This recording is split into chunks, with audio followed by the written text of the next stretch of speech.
Pag ganitong rainy season, isa dun sa madalas na ina-anticipate namin mga prom day ay yung labong. So ito yan, yung bamboo shoots. Ito yung mga panahon lang na tumutubo sila. Hindi ito available sa ibang parte ng Pilipinas. Kaya talagang yung mga kinalakihan nito, may malalim na koneksyon sa kahit anong putahing lulutuin mo. Kadalasan ito, combination nito, labong at saka saluyot. And meron din akong natikman before na parang tinola style lang siya. Or pinakuluan lang yung manok. Tapos sinaluan ng labong. Yun yung gagawin natin.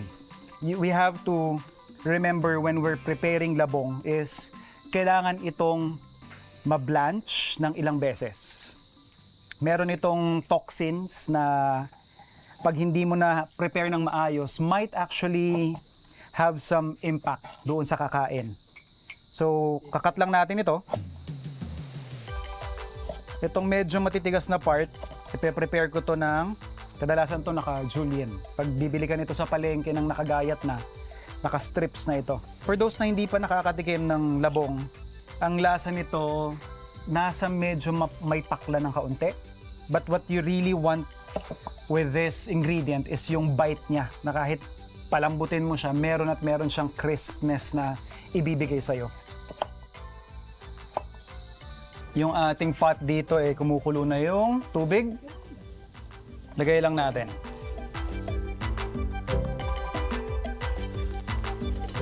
Pakukuluan natin yung ating labong for about mga 5 minutes. Habang iniantay natin yan, prep na natin yung ating chicken. So I have here native. Lagyan natin ng oil. Sear natin yung chicken. So habang binibrown natin yung ating chicken, prepare lang natin yung ating luya.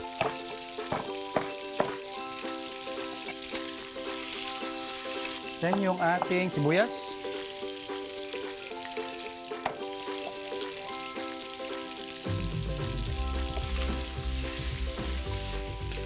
Timplahan natin ng fish sauce. Lagyan lang din natin ng chicken stock.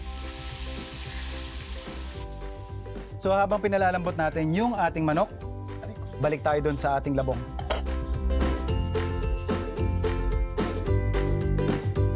Ayan, so makikita ninyo yung pinagpakuluan natin ng labong, nag-iba na yung shade niya, on the yellow, greenish yung kulay niya. So yun yung i-discard natin or i-dispose. Tapos ulitin lang natin yung proseso habang pinalalambot natin yung ating manok.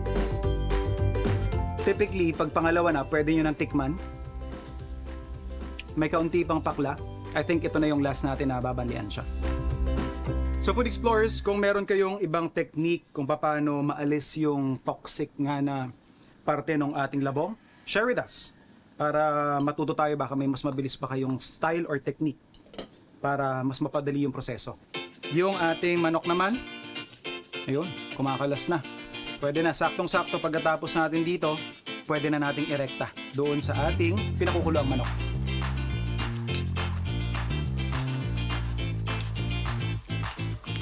Prepare lang natin yung ating dahon at yung ating sili. Laglag lang natin yung ating sili.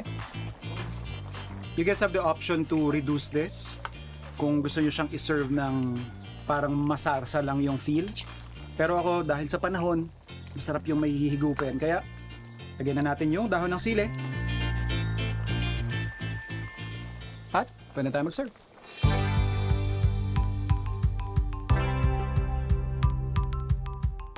Cheers!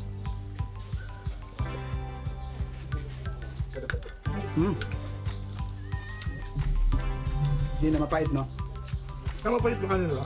Mapait yan, sobra. Sakto lang yung lambot, no? May laban ng kaunti, pero malambot.